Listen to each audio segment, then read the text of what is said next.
Dios los bendiga, hermanos y amigos, Dios los bendiga y los guarde. Es un gusto y un privilegio compartir con ustedes la palabra de Dios por estos medios, por mi perfil de Facebook, Iván Viches, y por mi canal de YouTube, en el Conde de Dios, para anunciar la virtud de aquel que nos llamó de la tiniebla a su luz admirable, dándole gracias a Dios por este nuevo día de vida que me permite compartir esta tarde su palabra con ustedes. Le pido a Dios que sea Él usándome a pesar de mi debilidad, de mi fragilidad y de mi incapacidad de hacer cualquier cosa fuera de Él. Le pido a Dios que me ministre su verdad por medio de su Espíritu Santo, y que todo lo que se hable en esta tarde sea para gloria de Dios y sea según la sabiduría divina que viene del Padre, en el nombre del Hijo, ministrada por su Espíritu Santo. Amén y amén. Se lo pido todo a mi Dios de Israel, en el nombre poderoso de Jesús. Amén y amén.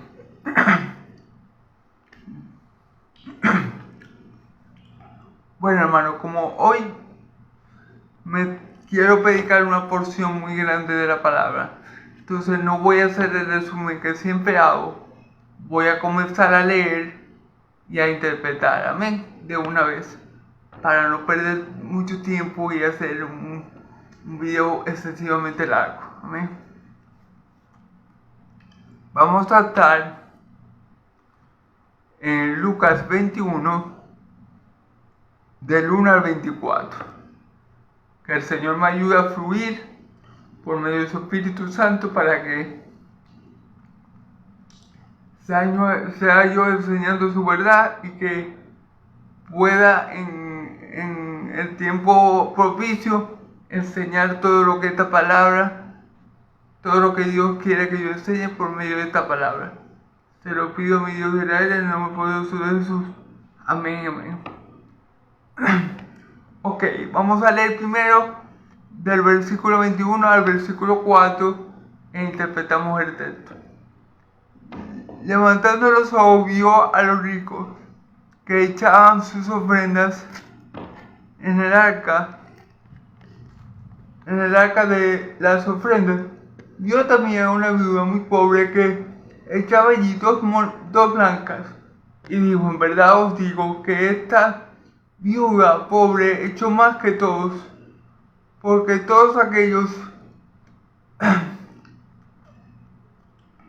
echaron para las ofrendas de Dios de lo que sobra, más esta de su pobreza echó todo el sustento que tenía.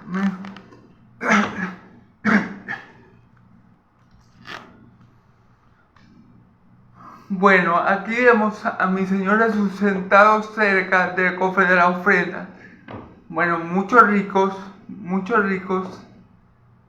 o muchos hombres de cierto estatus acostumbraban a echar grandes cantidades de ofrendas. Muchas veces esta grande cantidad de ofrendas, o esto que hacían los ricos de echar muchas ofrendas, eran para ser vistos, para que dijeran: mira cuánto está diezmando ese hombre, no, mira cuánto está ofrendando este hombre está bendecido por Dios, porque solamente alguien que está bendecido por Dios puede tener tanto y ofrendar tanto. Pero no es así, hermano. Riqueza no es siempre sinónimo de bendición. En algunas ocasiones sí lo es, y riqueza tampoco es sinónimo de maldición, aunque en algunos casos sí lo es. Hay que ser muy sobrio a la hora de explicar esto, porque lo que nosotros vemos nos puede engañar. Nuestra vista corta, carnal, terrenal, es fácilmente engañada. Este sentido, estos ojos que tenemos son fácilmente engañados. Perdón, por cosas que aparentan ser algo, pero no lo son, o personas. ¿Amén? Entonces, este era el problema. Uno podía decir: no, este hombre está bendecido por Dios. Mira, los ricos esos que tiraban miles de denarios o cientos de denarios. Uno podría decir, mira, estos hombres están bendecidos por Dios, mira todo lo que Dios le ha multiplicado, todos los frutos que Dios le ha permitido dar. No, estos hombres están bendecidos. El hombre carnal, natural, terrenal, el que mira con estos ojos puede llegar a esa conclusión. Hasta me parece una conclusión obvia. Una conclusión que hasta alguien que no conozca a Dios puede decir, no, este hombre está bendecido por Dios porque es próspero en su economía. Pero no todo lo que brilla es oro y no todo lo que se ve es tan bueno como se ve. Hay que tener mucho cuidado con eso, hermanos, porque podemos ser engañados por nuestra corta visión, por nuestro corto conocimiento y por nuestra ignorancia de las cosas.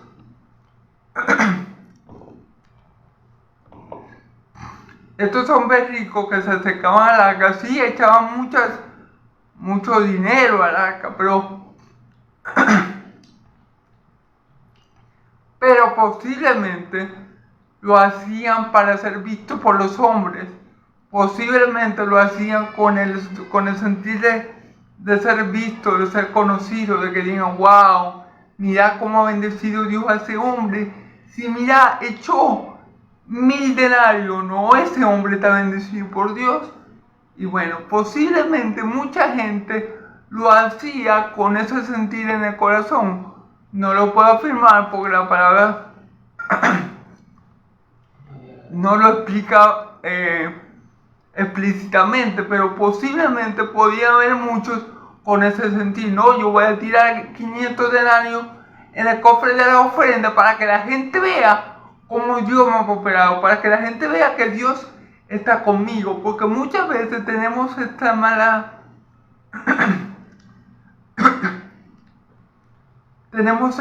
hipótesis o esta mala concepción de que si tenemos plata o un buen trabajo, Dios está con nosotros. Y no necesariamente es así. Muchos narcotraficantes, mucha gente muy mala, tienen mucha plata. Y no quiere decir que nuestro Dios, el Dios de Israel, esté con ellos. Amén. Entonces hay que tener cuidado con las apariencias. Pero vamos a seguir, hermano. No me quiero estancar mucho porque hay mucha tela que cortar hoy. Amén. Vio también a una viuda muy pobre que echaba allí dos blancas.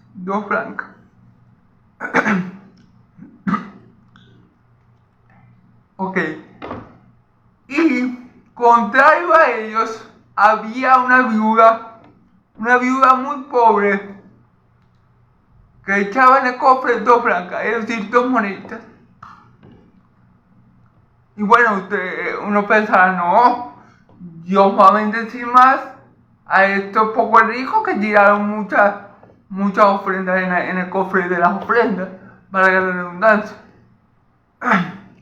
Pero vamos a ver que Dios no piensa como hombre. Vamos a ver que Dios siempre va más allá, porque Dios ve los corazones. Amén. Amén. Y ¿quién dijo? Jesús, que estaba cerca del arca de la ofrenda, del cofre de la ofrenda. Y dijo, en verdad os digo que esta viuda pobre echó más que todos. Y ustedes dirán, bueno, ¿cómo es esto? Si los ricos vinieron en fila india y echaron un poco de denarios y de plata y muchas cantidades grandes. ¿Cómo es esto? ¿Por qué Jesús dice que estos ricos echaron, esta pobre viuda con 2 moneditas echó más que toda esa poca gente? Bueno, vamos a ver qué nos dice Jesús. ¿Qué nos dice mi Señor Jesús? Dice, porque todos aquellos echaron para las ofrendas de Dios lo que les sobra, mas esta de su pobreza echó todo todo el sustento que tenía. Amén. Dios vio más valiosa la ofrenda de la viuda porque ella echó lo que tenía para subsistir. De esas 2 moneditas, tal vez con esas 2 moneditas, era lo único que ella tenía para comer y lo echó en el arca. Ahora, ¿por qué ella echa eso en el arca? Si nomás que tiene estas 2 moneditas para sobrevivir. Bueno, eso indica que ella tiene una profunda, genuina y verdadera confianza en Dios. Esto indica que esta viuda, que esta viuda conoce bien a su Dios, conoce al Dios de Israel, conoce que el Dios de Israel es Yahvé Jireh, el Dios que provee, conoce que el Dios de Israel es el Dios de la viuda, los huérfanos y los pobres. Y conociendo esto, ella puede dar todo lo que tiene para vivir, porque ella sabe que Dios no la va a desamparar. Ella sabe que su provisión va a venir de los cielos, no va a venir de su economía. Ella sabe que su provisión no depende de un trabajo secular, no depende de algo que ella haga o debe hacer, que su provisión viene de lo alto. Por esto, por esta profunda confianza que tiene la viuda, por esta fe genuina, basada en que conoce a Dios, que Dios es el proveedor, que Dios es el sustentador, que Dios es el ayudador de la viuda, los pobres y los huérfanos. Basado en este conocimiento, esta viuda pobre sin miedo puede dar todo lo que ella tiene con plena certeza, con plena convicción de que Dios no la va a dejar morir de hambre. De que Dios va a ver la confianza que ella tiene en su corazón hacia Él. Y Dios le va a proveer por cualquier medio. Dios verá. Sea por un hermano, por un familiar, por un vecino. Pero la palabra dice, no he visto un justo desamparado, ni su descendencia que me diga pan. Y Dios no es hombre para que mienta, ni hijo de hombre para que se arrepienta. Si lo digo, lo hará, habló y lo escuchará. Entonces, esa confianza, esa fe genuina de esta viuda en Dios, es la única razón por la cual ella, todo lo que tenía, sin dudarlo, lo echó en el cofre de la ofrenda. Porque su proveedor es Yahvé Jireh, porque ella no depende de la economía terrenal, ella depende de la economía celestial, porque ella no depende de la escasez que tenga en la tierra, ella depende de la abundancia que hay en los cielos. Por esto esta viuda pudo ofrecer lo único que tenía para subsistir, para comer. A diferencia de los otros que simplemente dieron de lo que les sobraba. Entonces obviamente Dios vio con mucho más agrado lo que hizo la viuda que lo que hicieron esos ricos que dieron de lo que les sobraba y posiblemente lo hicieron para ser visto por los otros. Amén. Entonces esta viuda salió bendecida de ese lugar, salió con la gracia de Dios, salió con la bendición de Dios, que es la que enriquece y no hay antítesis con ella. Y en cambio los ricos que se fajaron en ofrendar cantidades monumentales, no recibieron tal bendición. Amén. Bueno, tenemos que tener cuidado porque no todo lo que brilla es oro. Hay que tener mucho cuidado. Miren, el ser pobre no indica que Dios no está contigo, no. Y el ser rico tampoco indica que Dios obligatoriamente está contigo, no. Hay que ser muy sobrio a la hora de explicar esto para no confundir a la gente, porque se pueden confundir creyendo que los ricos tienen la bendición de Dios. Y por ejemplo, mi Señor Jesús dice, habla de los ricos y dice, es más fácil que un camello entre por el hoyo de la aguja que un rico entre el reino de los cielos. Entonces, ojo con eso. Cuidado con asociar riquezas con bendición de Dios, porque no siempre eso es así. Y cuidado con asociar pobreza con maldición de Dios, porque eso tampoco es siempre así. Entonces hay que ser muy sobrio y decir, bueno, todos los extremos son malos. Hay que tener mucho cuidado por cómo se explica esto, porque muchas veces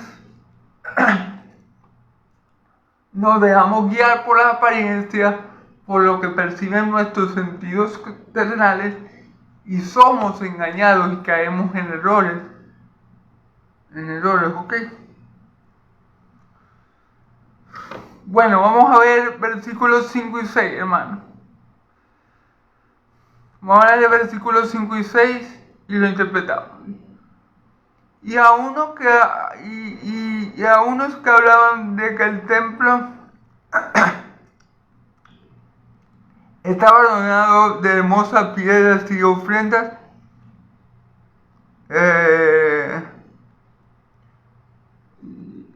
y ofrendas votivas, dijo, en cuanto a estas cosas que veis, vendrán en que no quedará, veis, días vendrán en que no quedará piedra sobre piedras, todo será destruido. Entonces, mira, hermano, tal vez la persona que dijo, que estaba diciendo, mira, Jesús, ve estas piedras, esta hermosa arquitectura, porque tal vez era uno de los mismos discípulos. ¿Por qué le digo esto? Aunque aquí no lo dice concretamente, es posible. ¿Por qué? Porque todos los judíos, sin excepción, estaban muy orgullosos del templo de Jerusalén. Estaban muy orgullosos de esa construcción. Creo que la palabra nos dice que se tardaron 46 años en construirlo. Así que para todo judío, este templo, el templo de Jerusalén, el templo que cuando mi Señor Jesús entró, lo conmovió, sacó la silla a los campistas, a los que vendían y compraban, porque habían convertido la casa de nuestro Padre en cueva de ladrones. Ese templo era un orgullo para todos los judíos. Era un orgullo para todos los judíos, incluyendo los apóstoles, y a unos que hablaban de que el templo estaba adornado de hermosas piedras y ofrendas votivas, digo. Entonces había algunos, no sabemos si son apóstoles o gente del pueblo de Israel, que estaban hablando acerca de lo maravilloso, de lo hermoso que era el templo, de cómo estaba abandonado, con piedras preciosas y con las ofrendas, y bueno, o sea, estaban maravillados, estaban exaltando la construcción del templo. Como les digo, todos los judíos de la época estaban orgullosos de ese templo. Ese templo fue el segundo templo que le hicieron a Dios. El primero fue hecho por el rey Salomón, y ese templo fue destruido cuando Nabucodonosor entró a Jerusalén y arrasó con todo. Así que aquí estamos hablando del segundo templo. La gente está elogiando el segundo templo, que se tardó en construir 46 años. En mi opinión, el primer templo era mucho más hermoso, mucho más wow. Ustedes leen lo que tenía el primer templo y era una locura, en el buen sentido de la palabra. O sea, era algo hermosísimo. Sin embargo, los judíos estaban muy orgullosos de su segundo templo. O sea, habían tardado 46 años en edificarlo, así que, aunque no fuera tan lujoso como el primero, tendría, seguramente, por la descripción que aquí están dando, era una bella estructura lo que se tenía, pues, un bello templo. ¿Ok? Ok. En cuanto a estas cosas,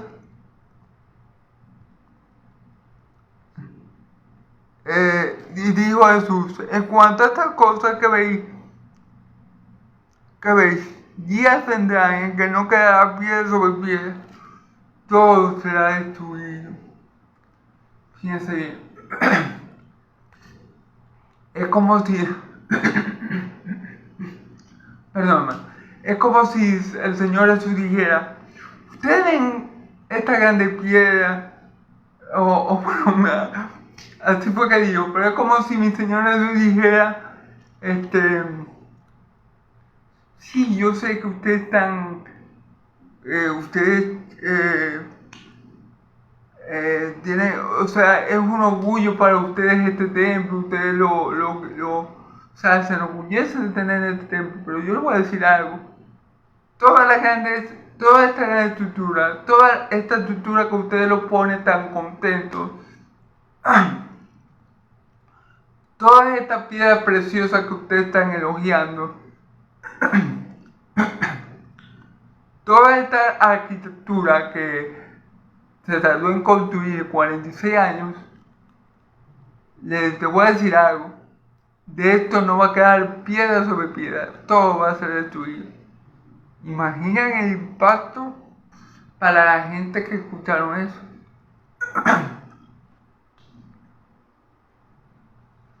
Imaginen el impacto para la gente que estaba cerca de Jesús, esta gente que tal vez estaba hablando acerca de lo bello que era el templo y Jesús le suelta esta bomba.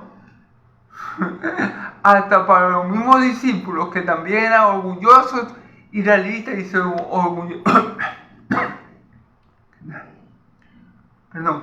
que también eran israelitas orgullosos de su templo, también fue una bomba lo que Jesús dijo aquí. Estas palabras que Jesús dijo fueron una bomba completa, o sea, fueron algo inesperado, fueron algo que nadie se hubiera atrevido a decir jamás de los jamás. Para poner un poco de chiste la cosa.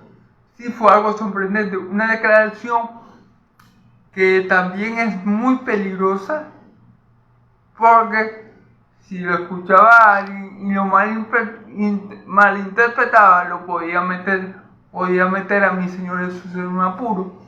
Y eso pasó porque precisamente cuando lo están enjuiciando Caifás, uno de los testigos falsos dijo que él iba a destruir el templo en 3 días y en 3 días lo iba que le iba a destruir el templo y en 3 días lo iba a levantar. Entonces estas declaraciones de mi Señor Jesús fueron muy fuertes y también peligrosas para la época, pero era la pura verdad.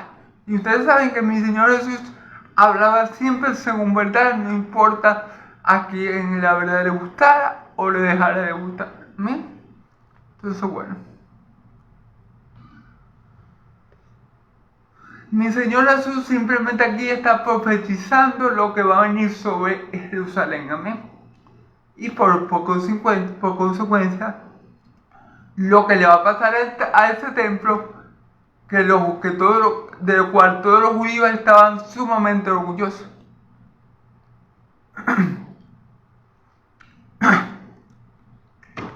Entonces vamos a entrar aquí en la parte larga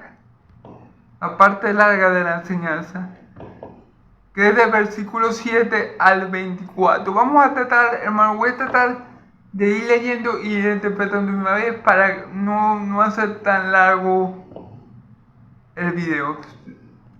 Ustedes lo pueden leer otra vez en su casa. Y bueno, y le preguntaron diciendo: Maestro, ¿Cuándo será esto?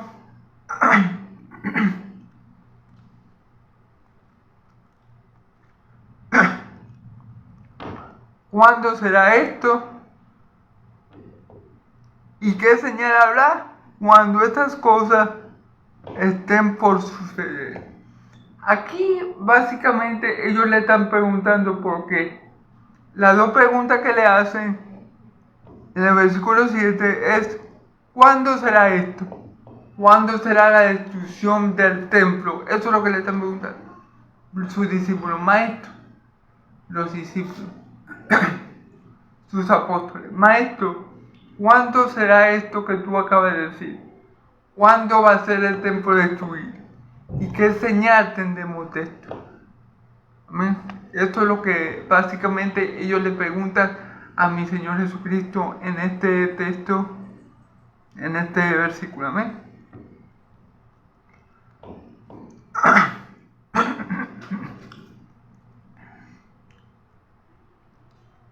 Y le preguntaron, maestro, él entonces dijo, mirad que no seáis engañados,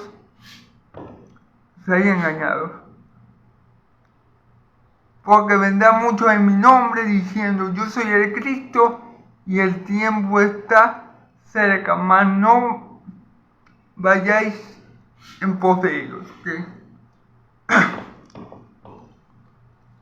O sea, mi Señor Jesús aquí está diciendo, antes que esta destrucción llegue a Jerusalén, antes que el templo sea arrasado por segunda vez, se van a levantar muchos falsos cristos. Una de las señales que va a acontecer antes que el templo sea destruido es que muchos falsos cristos se van a levantar. Falsos profetas, hermanos y amigos, falsos profetas, hay como arroz picado. Como arroz picado hay falsos profetas. ¿Qué le quiero decir? Con esa expresión como arroz picado, que hay muchos falsos profetas. ¿Ok? No solamente en este tiempo, sino que en los tiempos de los apóstoles también habían falsos maestros, falsos apóstoles y falsos Cristos. Amén. Por ejemplo, en el Antiguo Testamento, en los tiempos del profeta del Señor Jeremías, había un falso profeta llamado Ananías, que él le llevaba la contraria a Jeremías en todo lo que decía. Jeremías decía, no, Nabucodonosor va a destruir va a venir y va a acabar con Israel y lo va a tener 70 años cautivo. Ananías decía, no, Nabucodonosor nomás que no va a tener 2 años cautivo, más nada. Entonces, si nos vamos al libro de Apocalipsis, a las iglesias, vemos que también habían falsos apóstoles para ese tiempo. Porque uno de los elogios que el Señor le hace a la iglesia de Efeso es que ha probado a los que dicen ser apóstoles y no lo son, y los ha hallado mentirosos. ¿Sí? Entonces, falsos profetas, falsos apóstoles y falsos maestros siempre ha habido y siempre va a haber. ¿Sí? Pero él está diciendo que antes que llegue la destrucción del templo, se van a levantar muchos de estos falsos profetas, muchos de estos falsos cristos y muchos falsos maestros. Él está diciendo, antes que llegue la destrucción del templo, se van a levantar gran cantidad de engañadores, diciendo que son el Cristo, que son profetas enviados por Dios, que son apóstoles de Dios, y no lo son. Y dice en mi nombre, diciendo, yo soy el Cristo y el tiempo está cerca, mas no vayáis en pos de ellos. Fíjense bien, falso Mesías, falso maestro, falso apóstol, amén, falso Cristo. Antes que el tiempo llegue, se van a levantar falsos Mesías. Yo me imagino que después que mi Señor Jesús ascendió a los cielos, ¿verdad? Y fue recibido por el Padre en gloria, se levantaron muchos que decían ser Cristo. a lo mejor por fama, a lo mejor, bueno, creían verdaderamente que eran Mesías, que eran el Mesías, bueno, en fin. Y mi Señor les está advirtiendo cómo van a ser los tiempos antes que llegue la destrucción del templo. Y una de las señales que él dice, bueno, te van a levantar falso Cristo, no le crean, no vayan para donde ellos dicen, no le hagan caso, no vayan para allá, porque son engañadores. Aquí lo dice, engañados. Mira que no seáis engañados. ¿Por quiénes? Por los falsos Cristos, por los que van a decir, yo soy el Mesías, yo soy el Cristo, y no lo son. Por falsos maestros, por falsos apóstoles, que ya vimos que siempre ha habido y siempre van a haber. Entonces, iba a ser ese tiempo para la iglesia del Señor, antes que ocurriera la destrucción del templo, iba a ser muy delicado y de mucho cuidado, ¿eh?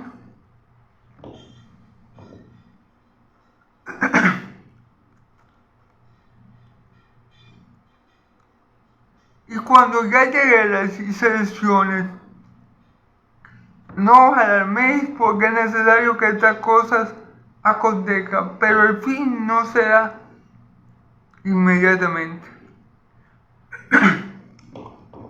Eso se lo está diciendo él aquí a sus apóstoles. Cuando ustedes escuchen guerra, rumores de guerra y estas cosas, no se asusten, porque aún no vendrá el fin, aún no vendrá la destrucción sobre el templo de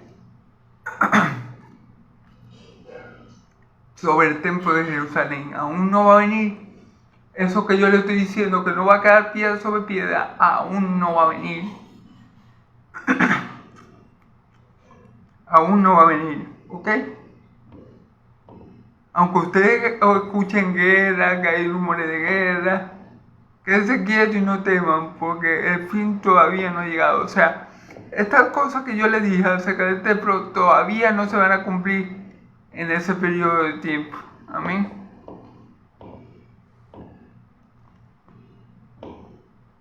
Entonces Dios se levantará nación contra nación y reino contra reino. En ese tiempo iban a haber muchas guerras. Ellos iban a tener noticias de múltiples guerras, de un reino contra otro, de un país contra otro, ¿verdad?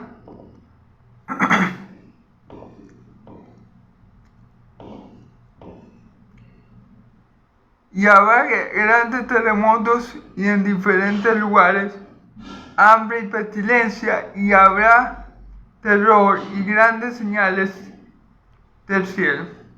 Ok.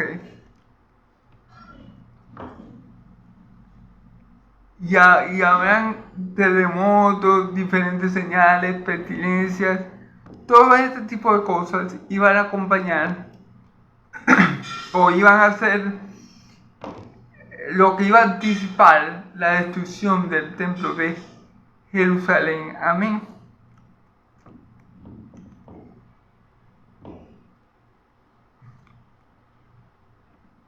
Entonces,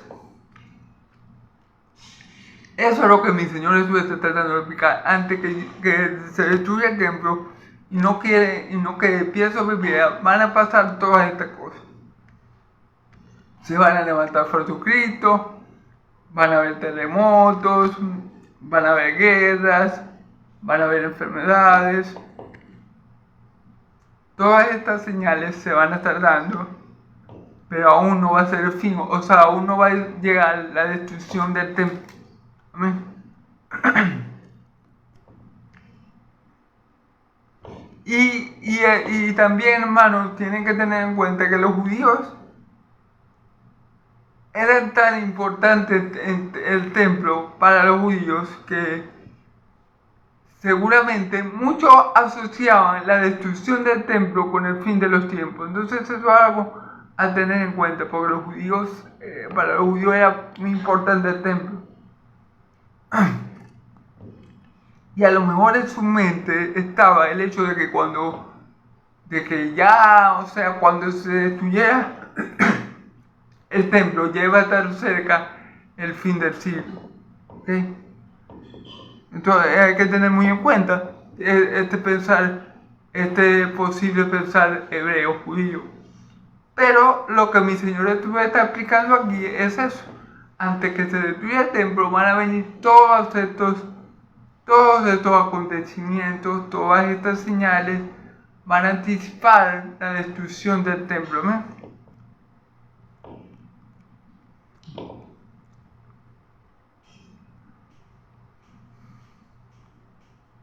Y habrá terror y grandes señales en el cielo. Eso va a ser un tiempo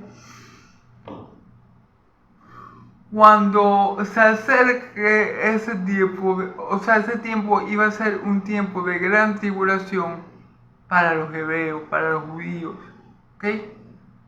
Entonces, él se lo está, él le está advirtiendo de antemano cómo iba a hacer las cosas. Le está diciendo, miren, esto va a pasar así, asado y cocido. Estas señales van a venir antes que llegue el fin del templo. Pero muchos judíos también tenían este fin como el fin del siglo, porque asociaban la destrucción del templo con el fin del mundo, o con el fin de este siglo. Entonces hay que tener en cuenta esto. ¿Ok? Pero antes de todas estas cosas, os echarán mano y os perseguirán y os entregarán a las sinagogas y a las cárceles y serán llevados ante reyes y ante gobernadores por causa de mi nombre. Pero antes que todas estas señales se lleguen a dar, es decir, la guerra, los terremotos, los falsos cristos, antes que todas esas señales se lleguen a dar,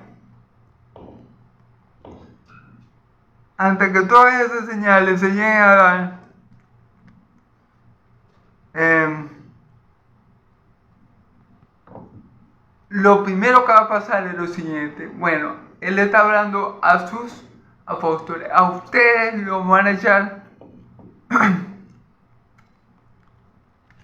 a ustedes los van a prender, los van a arrestar y los van a perseguir.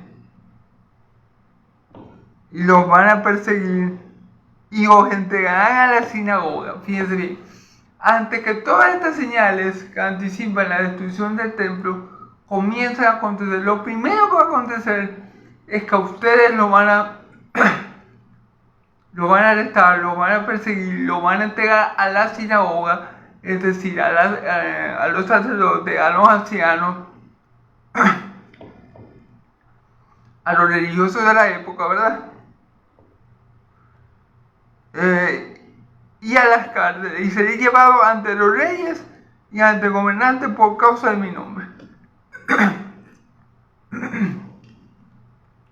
O sea, antes que todos estos acontecimientos que van a anteceder a la destrucción del templo ocurran, ustedes, mis apóstoles, serán perseguidos, serán entregados a los ancianos, a los sacerdotes, en la sinagoga, y los van a meter presos y los van a llevar ante los gobernantes para que puedan dar, los van a llevar a compadecer ante gobernantes para que puedan dar a causa de mi nombre, los van a hacer compadecer ante los gobernantes. O sea que Jesús le está haciendo claro. Uno le dice, no, como ustedes son mis apóstoles, a ustedes no les va a pasar nada y ustedes van a estar todo el tiempo prosperados, bendecidos en victoria, y a ustedes nadie me lo va a tocar, y a ustedes que se metan con ustedes los prendo fuego. No. Él está diciendo todo lo contrario. Está diciendo que antes que todas estas cosas ocurran, todas las señales que ya mencionamos ocurran, ustedes van a padecer mucho por causa de mí. Los van a llevar presos, a la sinagoga, los van a meter a la cárcel y los van a llevar ante gobernantes por causa de mi nombre. Amén. Y esto os será ocasión para dar testimonio, ¿verdad? Y esto os será ocasión para dar testimonio. O sea, toda esa persecución, todos esos padecimientos que iban a tener los apóstoles, era según el plan de Dios para que ellos pudieran dar testimonio de Cristo a todas esas personas, a los de la sinagoga y a los gobernantes. Acuérdense, hermanos, que en Dios no hay casualidad, que Dios está en su trono y que nada pasa debajo del sol que Dios no tenga completo dominio y potestad sobre lo que está sucediendo. Los apóstoles iban a padecer todo esto para poder dar el testimonio de Cristo a los de la sinagoga, es decir, a los ancianos, a los principales sacerdotes y también a los gobernantes, para que ellos pudieran dar testimonio de Cristo, es decir, para que ellos le pudieran predicar el evangelio a ese tipo de personas. Dios iba a planear todo, ya lo tenía todo fríamente calculado para que los apóstoles pasaran por todas estas cosas a fin de que pudieran dar testimonio del Señor que los salvó. Amén. Ok.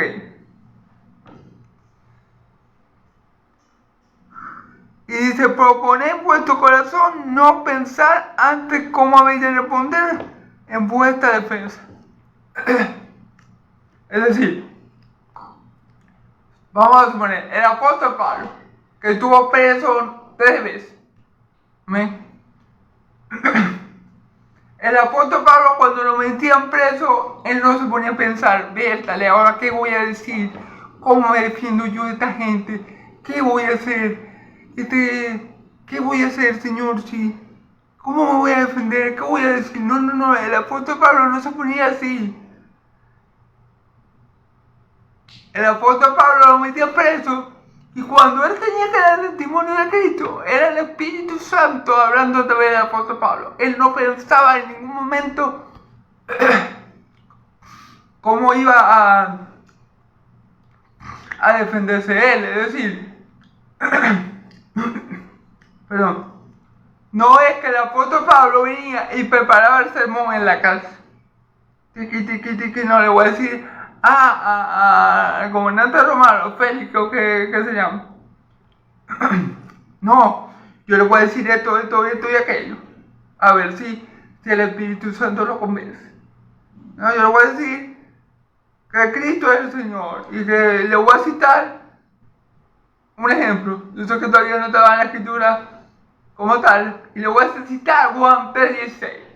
Con eso lo convence. No. Ellos no maquinaban, ellos no meditaban, ellos no preparaban sus sermones, no su defensa.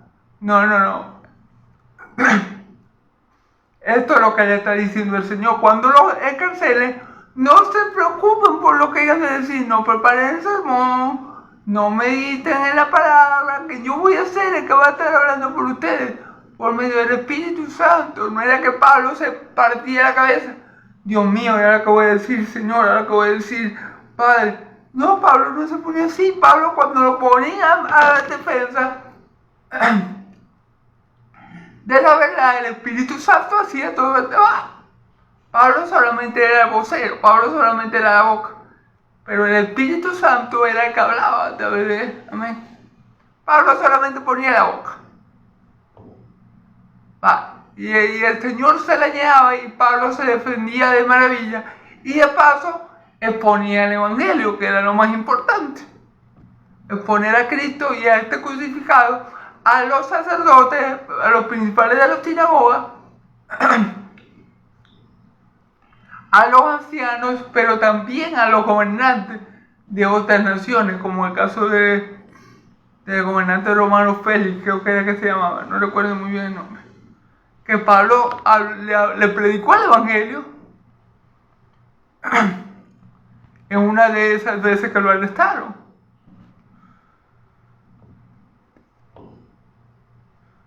Mas seré entregado aún por vuestros padres y hermanos y parientes y amigos, y matarán a alguno de vosotros. El panorama que mi Señor Jesús le está pintando a sus apóstoles no es nada bueno. Bueno, humanamente hablando, porque Dios tenía control. Y pues, como dice el apóstol Pablo, para mí es morir en Cristo y el vivir en Cristo y el morir en adelante. Así que bueno. Pero no era nada alentador. Porque dice, más seréis entregados aún por vuestros padres, hermanos y parientes y amigos, y matarán a alguno de vosotros. O sea, que la misma familia, perdón, el tiempo que el apóstol Pablo, que mi Señor Jesucristo está hablando, va a ser tan peligroso y tan delicado para los seguidores de Cristo que van a tener que tener cuidado hasta con la misma familia. Ejemplo,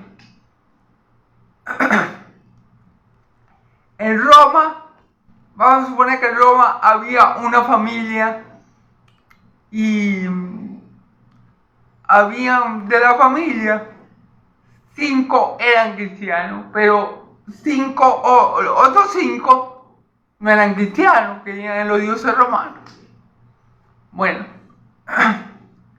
aquel tiempo iba a ser tan delicado que muchos iban a entregar a sus familiares para salvar su vida. Sí, porque en aquel tiempo el que esconda a un cristiano sabiendo que él sigue a Cristo, o sea, sabiendo que es un cristiano, a ese lo van a matar. Entonces la familia, yo me imagino que el padre que no es cristiano va a decir, no, imagínense, yo no puedo dejar que toda mi familia se muera porque mi hijo menor siga a Cristo, siga a Jesús. No, yo lo voy a entregar. Así me salvo yo y salvo al resto de mi familia. Ese era el asunto. Iba a ser un tiempo de gran peligro, de gran tribulación para los hijos de Dios.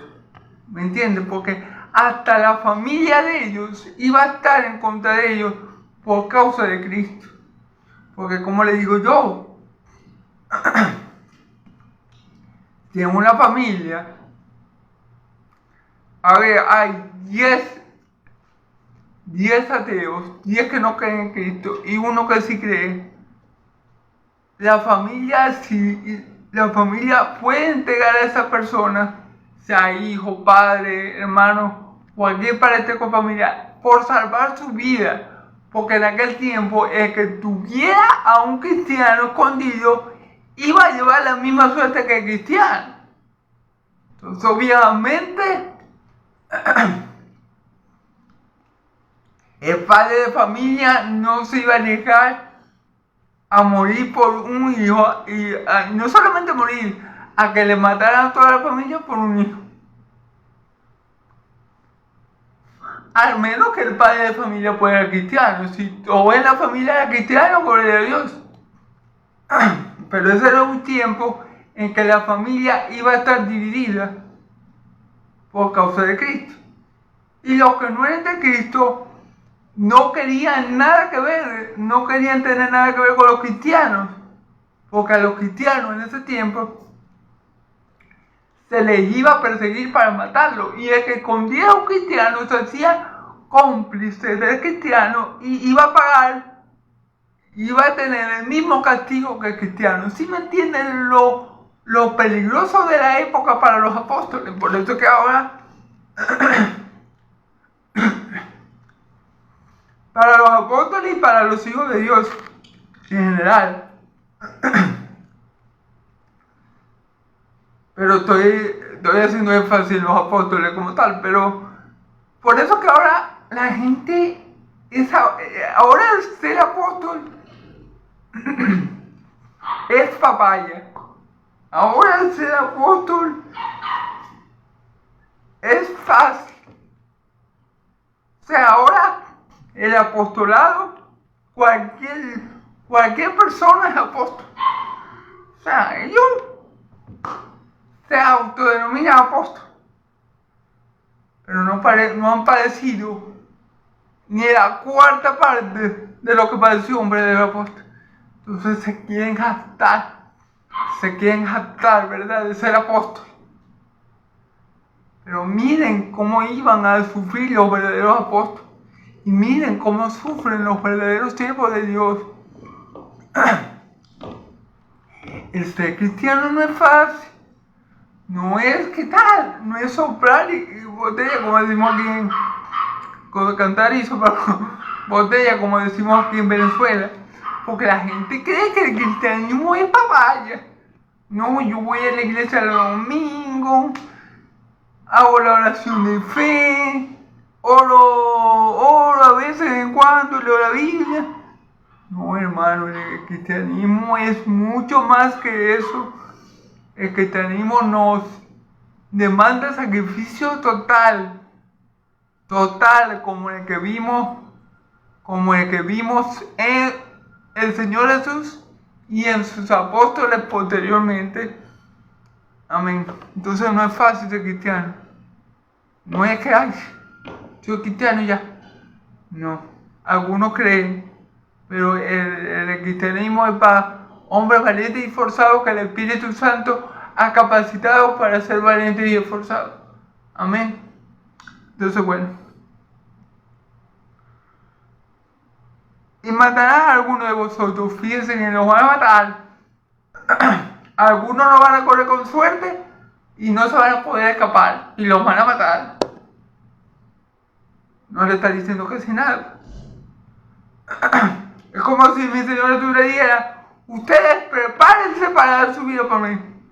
Porque algunos de ustedes los van a matar.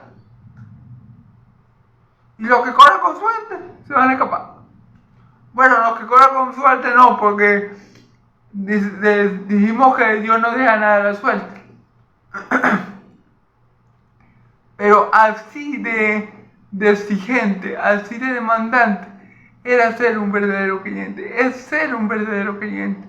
Es estar dispuesto a dar la vida por Cristo en todo tiempo. Amén. Y seréis aborrecidos de todos por causa de mi nombre. Nadie los va a querer. Olvídense de que ustedes, como van a ser apóstoles míos, olvídense que lo que van a querer, mi palabra que va a salir de su boca, van a ser famosos. Olvídense de que ustedes van a ser populares. No. Ustedes no van a ser ni famosos, ni populares, ni los van a querer, ni los van a honrar. No. A ustedes los van a aborrecer todo el mundo por causa de mí. Claro, porque el verdadero mensaje del Evangelio para que está en el mundo es ofensivo, hermano. ¿Han escuchado el dicho popular que dice que la verdad duele? Bueno, en parte sí es así. La verdad no le gusta a todo el mundo porque la verdad confronta, porque la verdad saca a la luz los trapos sucios, porque la verdad te hace ver como realmente eres. Y eso al mundo no le va a agradar, y eso el mundo lo va a aborrecer. Y que tú pienses diferente al mundo no le va a agradar. Que tú pienses, por ejemplo, que está mal que dos hombres se casen o dos mujeres se casen, que tú pienses que eso está mal, al mundo no le va a agradar. Porque el mundo quiere que tú te amoldes a como es él. Y si tú tienes otra opinión distinta, entonces el mundo te va a aborrecer.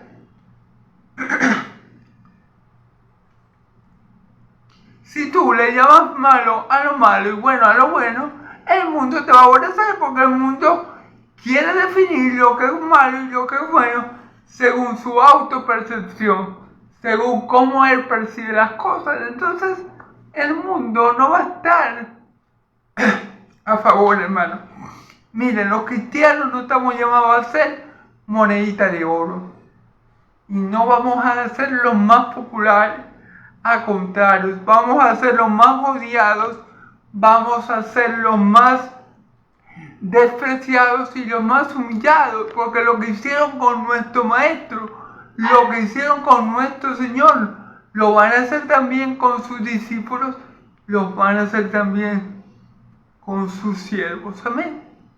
Como a mí me lo hicieron, a ustedes se lo van a hacer. Recuerden que cuando el mundo lo aborrezca, recuerden que a mí me ha aborrecido primero. Entonces, olvídense de esos paraísos preñados, olvídense.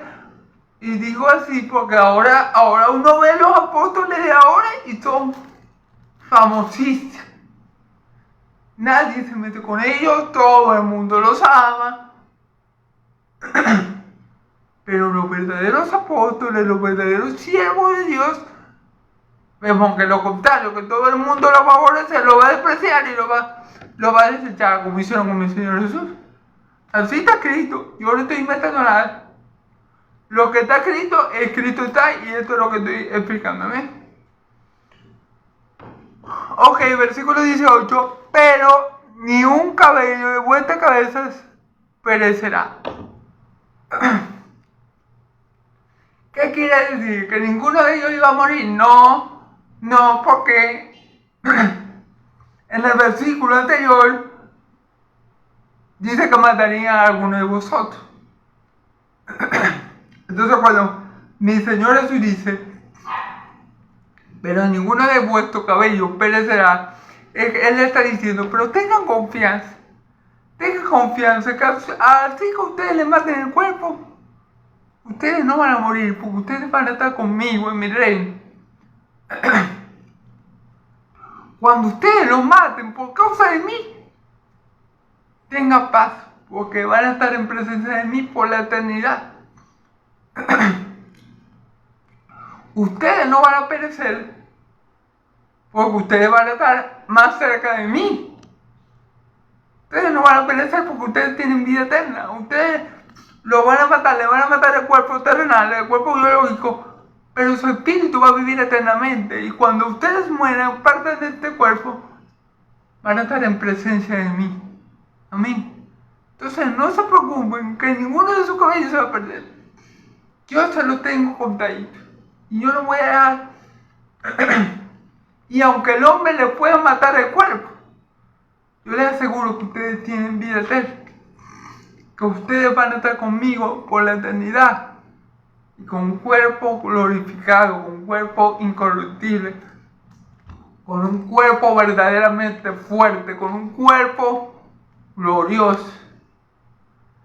Ahí se cumple lo que el apóstol Pablo dice, vivir en Cristo y morir en ganancia. Amén, ahí sí se cumple. Cuando uno muere por causa de Cristo, como murió el apóstol Pablo, por ejemplo, se cumple eso. Porque uno no rehúsa uno no guarda su vida, sino que la da por Cristo. Dice la Escritura que quien quiera guardar su vida la perderá, pero que la pierda por causa de Cristo la hallará. Amén. Entonces, si tenemos que perder la vida terrenal como la perdieron sus apóstoles, perdámosla, porque tenemos la vida celestial, la vida eterna, la vida que verdaderamente importa, la tenemos asegurada en Cristo Jesús y nadie nos la va a poder quitar. Amén. Con vuestra perseverancia ganaréis vuestras almas.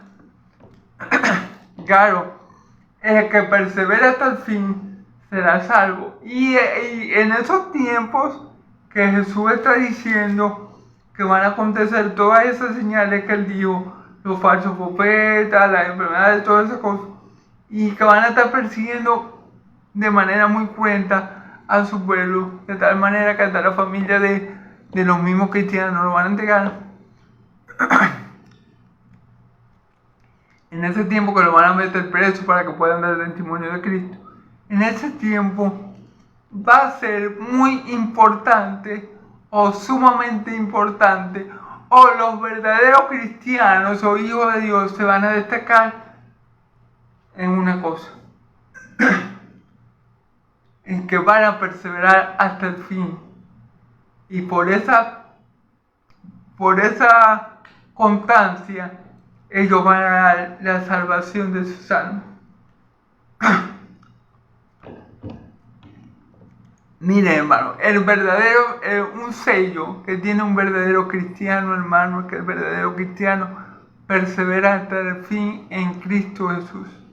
Que su fe, a pesar que no mengue, a pesar que se enfríe, el verdadero cristiano, a pesar de las tribulaciones, como Pablo, como los apóstoles, como el mismo Pedro, siempre su fe va a estar en Cristo Jesús, pase lo que pase.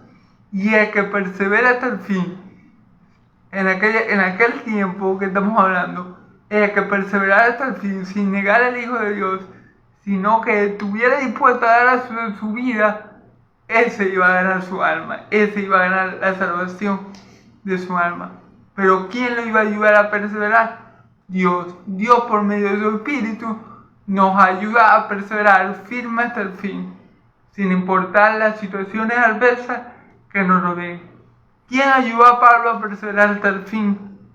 A pesar de todo lo que le aconteció en su vida cristiana, el Espíritu Santo que moraba en él. Amén. ¿Quién le ayudaba a Pablo a predicar el Evangelio a todo el mundo? Sin importar que eso le fuera gravoso a él, el Espíritu Santo. El Espíritu Santo nos va a ayudar a perseverar. El poder de Dios nos va a guardar para que por medio de la fe podamos alcanzar la salvación que está preparada para nosotros en los posteriores tiempos, hermano. Así que es el Espíritu Santo el que hace la obra, y es Dios también que nos ayuda a perseverar hasta el fin. Amén.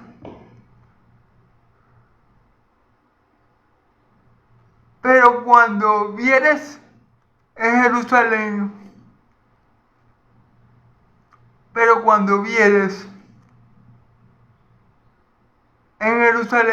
Jerusalén rodeada de ejércitos, ¿sabes? Entonces que su destrucción ha llegado. Ok, él está hablando de qué? Mi Señor Jesús está hablando de la invasión de Roma a Jerusalén en el año 70 por el emperador Tito. Él está advirtiendo y le está diciendo, va a haber un tiempo que Jerusalén, en este tiempo que yo le estoy hablando, a Jerusalén la van a sitiar, Roma va a ser sitiada. Cuando ustedes vean que ese asedio ocurre, entonces huyan de Jerusalén, huyan a los montes, y los que en medio de ella, váyanse, y los que estén en los campos no entren en ella. Él está advirtiendo a quién, a sus apóstoles, a los que creían en él. Miren, cuando ustedes vean que Jerusalén ya está rodeada de un gran ejército, entonces allí ustedes van a saber que ya llegó el fin del templo. En ese momento se va a cumplir lo que yo le acabo de decir, que no quedará piedra sobre piedra. Entonces, cuando vean esto, huyan. No se queden en Jerusalén, huyan, porque van a acabar en Jerusalén. Ahí creo que murieron 1 millón de judíos, si no estoy equivocado. ¿Ven? Voy a apurarme un poquito, hermano, porque ya creo que estoy sobre la hora. Porque estos son días de retribución para que se cumplan todas las cosas que están escritas. Días de retribución, ¿por qué? Porque como ellos no creyeron en Cristo,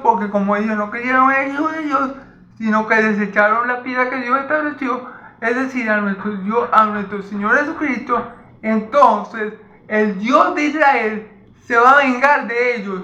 El Dios de Israel le va a retribuir el mal.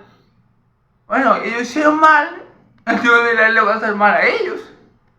Si me entienden el punto, le va a retribuir el mal que Israel ha hecho. El Dios de Israel se lo va a retribuir con mal, porque uno recoge lo que uno siembra. Entonces, ese castigo tan grande que va a venir sobre Jerusalén, donde van a destruir el templo y no va a quedar piedra sobre piedra, es por retribución, por la forma mala, despreciable y vil que trataron a mi Señor Jesús mientras estuvo en los días de su carne entre los israelitas. Amén. Mas hay de los que estén encinta y de las que críen en aquellos días, porque habrá gran tribulación, gran calamidad en la tierra, e ira sobre este pueblo. Ay de aquellos que estén encinta, porque habrá calamidad en la tierra e ira sobre lo de este pueblo. Entonces el Señor dice, es penoso, va a ser penoso para las mujeres embarazadas, porque va a haber gran tribulación y Dios va a estar derramando su ira sobre este pueblo y va a ser muy penoso para las mujeres que estén encinta o embarazadas. Va a ser muy penoso para ellas, porque no van a poder huir de la matanza, porque no van a poder huir del castigo divino si están en ese estado, si están embarazadas. La ira de Dios no se va a detener porque mujeres estén embarazadas. No. La ira de Dios se dispone a derramarla y la derrama.